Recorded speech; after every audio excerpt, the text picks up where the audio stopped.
ನಟಿ ಅಮೃತ ಅಯ್ಯಂಗಾರ್ ನಟಿ ಅಮೃತ ಅಯ್ಯಂಗಾರ್ ಇಂಡಸ್ಟ್ರಿಗೆ ಬಂದು ವರ್ಷಗಳೇ ಕಳೆದಿದೆ.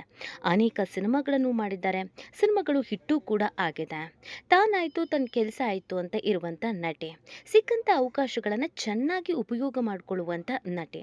ಅದನ್ನ ಹೊರತುಪಡಿಸಿದ್ರೆ ಈಕೆ ಬಗ್ಗೆ ಇನ್ನೇನಾದ್ರೂ ಮಾತಾಡೋದಕ್ಕಿದೆಯಾ ಅಂತ ಅಂದ್ರೆ ಖಂಡಿತವಾಗಿಯೂ ಡಾಲಿ ಧನಂಜಯ್ ಮದುವೆ ಆದಮೇಲೆ ಅಮೃತ ಬಗ್ಗೆ ಮಾತಾಡೋರ ಸಂಖ್ಯೆ ಹೆಚ್ಚಾಗಿದೆ. ಈಗ ಸ್ವತಃ ಅಮೃತ ಅಯ್ಯಂಗಾರ್ ಅವರು ತಮ್ಮ ಫ್ಯಾಮಿಲಿ ಬಗ್ಗೆ ತಮ್ಮ ತಂದೆಯ ಬಗ್ಗೆ ಮಾತನಾಡಿದ್ದಾರೆ. ಅದರ ಜೊತೆಗೆ ಇಷ್ಟರ ಮಟ್ಟಿಗೆ ಅಮೃತ ಅಯ್ಯಂಗಾರ್ ಈಗ ಚರ್ಚೆಗೆ ಕಾರಣವಾಗ್ತಾ ಇರೋದು, ಮುನ್ನೆಲೆಗೆ ಬಂದಿರುವಂಥದ್ದು, ಅವರ ಸುದ್ದಿ ವೈರಲ್ ಆಗ್ತಾ ಇರೋದು ಒಂದೇ ಒಂದು ಕಾರಣಕ್ಕೆ, ಅದು ಡಾಲಿ ಧನಂಜಯ್ ಮದುವೆ ಆಗಿದ್ದಕ್ಕೆ. ಡಾಲಿ ಧನಂಜಯ್ ಮದುವೆಗೂ ಅಮೃತ ಅಯ್ಯಂಗಾರ್ ಅವರು ಈಗ ಸಿಕ್ಕಾಪಟ್ಟೆ ವೈರಲ್ ಆಗ್ತಿರೋದಕ್ಕೂ, ಯಾವಾಗಲೂ ಮಾತಾಡಿದ್ದು ಈಗ ವೈರಲ್ ಆಗ್ತಾ ಇರೋದಕ್ಕೂ ಕಾರಣಗಳು ಏನು? ನಿಜವಾಗ್ಲೂ ಅವರಿಬ್ರು ಲವ್ವಲ್ಲಿದ್ರಾ? ಅಮೃತಂಗೆ ಮೋಸ ಆಗಿದೆಯಾ? ಲವ್ ಫೇಲೂರಾ? ಅಥವಾ ಅಮೃತ ತುಂಬ ಜೀವನದಲ್ಲಿ ನೋವನ್ನು ಅನುಭವಿಸಿರುವವರಿಗೆ ಈಗ ಮತ್ತೆ ಮತ್ತೆ ನೋವು ಕೊಡುವಂಥ ಕೆಲಸವನ್ನ ಮಾಡಲಾಗ್ತಾ ಇದೆಯಾ? ಆಂಕರ್ ಅನುಶ್ರೀಗಿಂತ ಖರಾಬಾಗಿ ಕರಾಳವಾಗಿ ನಟಿ ಅಮೃತ ಜೀವನ ಇದ್ರೂ ಕೂಡ ಎಲ್ಲೂ ಗೊತ್ತಾಗದಂತೆ, ಯಾರಿಗೂ ಗೊತ್ತಾಗದಂತೆ ತುಂಬ ಸೈಲೆಂಟಾಗಿ ತಾನಾಯಿತು ತನ್ನ ಕೆಲಸವಾಯಿತು ಅಂತ ನಿರ್ವಹಿಸ್ಕೊಂಡು ಹೋಗ್ತಾ ಇರುವಂಥ ಅಮೃತಗೆ ಯಾಕೆ ಇಷ್ಟರ ಮಟ್ಟಿಗೆ ಜನ ನೋವು ಕೊಡ್ತಿದ್ದಾರೆ? ಏನಾಗ್ತಾ ಇದೆ?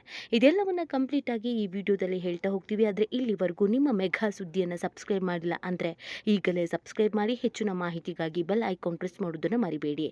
ಎಸ್, ಸಾಮಾನ್ಯವಾಗಿ ಒಬ್ಬ ಹೀರೋ ಅಥವಾ ಒಬ್ಬ ಹೀರೋಯಿನ್ ಬ್ಯಾಕ್ ಟು ಬ್ಯಾಕ್ ಒಂದು 4-5 ಸಿನಿಮಾಗಳಲ್ಲಿ ಒಟ್ಟಿಗೆ ಮಾಡಿದ್ರು ಅಂತ ಅಂದರೆ ಅವ್ರ ಕೆಮಿಸ್ಟ್ರಿ ಚೆನ್ನಾಗಿ ವರ್ಕೌಟ್ ಆಗ್ತಿದೆ ಅಂತಂದರೆ, 4-5 ಪ್ರೆಸ್ ಮೀಟ್ಗಳಲ್ಲಿ ಒಟ್ಟಿಗೆ ಕಾಣಿಸ್ಕೊಂಡ್ರು ಅಂದರೆ, ಸ್ವಲ್ಪ ಕ್ಲೋಸ್ ಆಗಿ ಕಾಣಿಸ್ಕೊಂಡ್ರು ಅಂದರೆ ಅವರ ನಡುವೆ ಏನೋ ಇದೆ, ಪ್ರೀತಿ ಇರಬೇಕು, ಲವ್ ಮಾಡ್ತಿರ್ಬೇಕು, ಲವಲ್ಲಿ ಬಿದ್ದಿದ್ದಾರೆ ಅನ್ನುವಂಥ ಸುದ್ದಿ ವೈರಲ್ ಆಗುತ್ತೆ.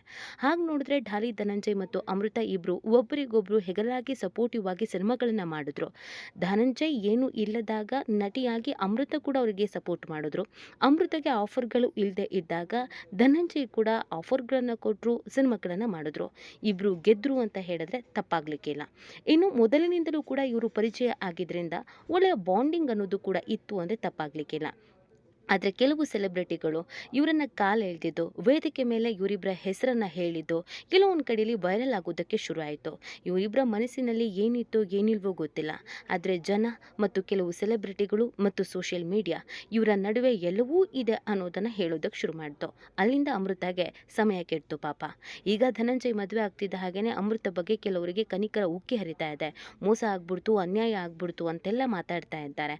ಅದಲ್ಲದೆ ಯಾವಾಗಲೂ ಯಾವುದೋ ವಿಚಾರದ ಬಗ್ಗೆ ಮಾತಾಡಿದ್ನ ಈಗ ಟ್ರೋಲ್ ಮಾಡ್ತಿದ್ದಾರೆ. ಪಾಪ ಅಮೃತ ಯಾವುದೇ ವಿಚಾರಗಳು ಇಲ್ದಿದ್ರೂ ಕೂಡ ನೋವು ತಿಂತಿದ್ದಾರೆ.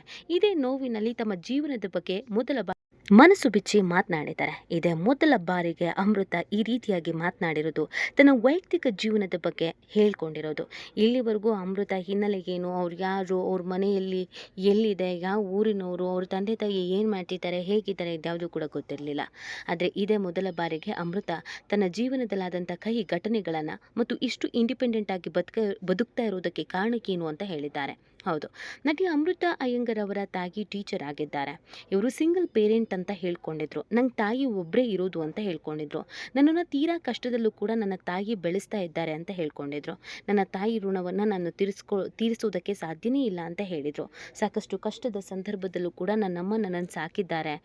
2ನೇ ಮದುವೆ ಆಗಬಹುದಿತ್ತು, ಯಾಕಂದರೆ ನಾನು 5 ವರ್ಷ ಇದ್ದಾಗ ಅಮ್ಮ ಒಬ್ಬಂಟಿಯಾಗಿತ್ತು. 2ನೇ ಮದುವೆ ಆಗಿ ಜೀವನ ಕಟ್ಕೊಳ್ಬಹುದಿತ್ತು. ಆದರೆ ನನಗೋಸ್ಕರ ಅವ್ರು ಮದುವೆ ಆಗಲಿಲ್ಲ, ಎಲ್ಲವನ್ನೂ ನನ್ನಲ್ಲೇ ಕಂಡ್ರು. ಹೀಗಿರಬೇಕಾದ್ರೆ ನಾನು ಅವರಿಗೋಸ್ಕರ ಬದುಕಬೇಕು ಅಂತ ಒಮ್ಮೆ ಹೇಳ್ಕೊಂಡಿದ್ರು. ಆದರೆ ತಾಯಿಗೆ ಡಿವೋರ್ಸ್ ಆಗಿದೆಯೋ ಅಥವಾ ತಂದೆ ಸಾವನ್ನಪ್ಪಿದ್ದಾರೋ ಇದ್ಯಾವುದ್ರ ಬಗ್ಗೆಯೂ ಕೂಡ ಹೇಳಿರಲಿಲ್ಲ. ಆದರೆ ಈಗ ಯಾವಾಗ ಡಾಲಿ ಧನಂಜಯ್ ಮದುವೆ ಆದಮೇಲೆ ಅಮೃತ ಅವರನ್ನು ತುಂಬ ಜನ ಅಯ್ಯೋ ಬ್ರೇಕಪ್ಪು ಅಂತ ನೋವು ಮಾಡೋದಕ್ಕೆ ಶುರು ಮಾಡಿದ್ರು. ಅದರಲ್ಲಿ ಅವರ ಪಾತ್ರ ಇದೆಯೋ ಇಲ್ವೋ ಗೊತ್ತಿಲ್ಲ, ಜನ ಒಂದು ರೀತಿಯಾಗಿ ನೋಡೋದಕ್ಕೆ ಶುರು ಮಾಡಿದ್ರು. ಈಗ ಮತ್ತೊಮ್ಮೆ ಭಾವುಕರಾಗಿದ್ದಾರೆ. ಹೌದು, ನನಗೆ 5 ವರ್ಷ ಇರಬೇಕಾದ್ರೆ ನನ್ನ ತಂದೆ ತಾಯಿ ದೂರ ಆದರು. ನನ್ನ ತಾಯಿಗೆ ಗೊತ್ತಿಲ್ಲದೇ ಅವರ ಮನೆಯವರು ಮದುವೆ ಮಾಡಿಸಿದ್ರು. ಅದಾದಮೇಲೆ ಸಂಸಾರ ಕಷ್ಟಪಟ್ಟು ಮಾಡಿದ್ರು. ಮಗು ಆದಮೇಲೆ ನನ್ನ ತಾಯಿಗೆ ಗೊತ್ತಾಯಿತು ಇಲ್ಲಿರೋದಕ್ಕೆ ಸಾಧ್ಯನೇ ಆಗೋದಿಲ್ಲ, ಇವ್ರ ಜೊತೆಗೆ ಹೊಂದ್ಕೊಳ್ಳೋದಕ್ಕೆ ಆಗೋದೇ ಇಲ್ಲ ಅಂತ ಒಂದು ಗಟ್ಟಿ ನಿರ್ಧಾರವನ್ನು ಮಾಡಿ ನನ್ನನ್ನು ಮನೆಯಿಂದ ಹೊರಗಡೆ ಕರ್ಕೊಂಡು ಬಂದರು. ಅಲ್ಲಿಂದ ಇಲ್ಲಿವರೆಗೂ ನನ್ನನ್ನು ಸಾಕ್ತಾ ಇರೋದು, ನನ್ನ ಪ್ರತಿ ಒಂದನ್ನು ನೋಡ್ಕೊಳ್ತಾ ಇರೋದು ನನ್ನ ತಾಯಿನೇ. ನನ್ನ ತಂದೆ ಇನ್ನೂ ಬದುಕಿದ್ದಾರೆ ಅಂತ ಸತ್ಯವೊಂದನ್ನು ಹೇಳಿದ್ದಾರೆ. ಹೌದು, ಇಲ್ಲಿವರೆಗೂ ನಟಿ ಅಮೃತ ಅವರ ತಂದೆ ಸಾವನ್ನಪ್ಪಿದ್ದಾರೆ ಅಂತ ಭಾವಿಸಲಾಗಿತ್ತು. ಆದರೆ ಅವರ ತಂದೆ ಬದುಕಿದ್ದಾರೆ ಅನ್ನೋದನ್ನು ಹೇಳಿದ್ದಾರೆ. ಹೌದು, ನನ್ನ ತಂದೆ ಇನ್ನೂ ಕೂಡ ಬದುಕಿದ್ದಾರೆ. ನಾನು ಅಪ್ಪನ ಕಾಂಟ್ಯಾಕ್ಟ್ನಲ್ಲಿ ಇದ್ದೀನಿ. ಆಗಾಗ ಕರೆ ಮಾಡ್ತೀನಿ, ಮಾತಾಡ್ತೀನಿ. ಅವರು ಕೂಡ ಕಾಲ್ ಮಾಡ್ತಾರೆ, ಮಾತಾಡ್ತಾರೆ. ಅಮ್ಮ ಕೂಡ ಅದನ್ನೇ ಹೇಳಿರೋದು.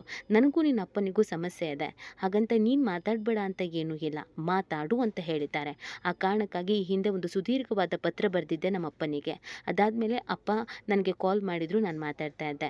ನಮ್ಮಪ್ಪ ವಿಕಲಚೇತನ ಅನ್ನುವಂತಹ ಸತ್ಯವನ್ನು ಹೇಳಿದ್ದಾರೆ. ನಮ್ಮ ಅಪ್ಪ ಹ್ಯಾಂಡಿಕ್ಯಾಪ್ಟ್ ಆಗಿದ್ದಾರೆ, ವಿಕಲಚೇತನರಾಗಿದ್ದಾರೆ. ಅವರಿಗೆ ನಡೆಯೋದಕ್ಕೆ, ಓಡಾಡೋದಕ್ಕೆ ತೀರಾ ಕಷ್ಟ ಆಗತ್ತೆ.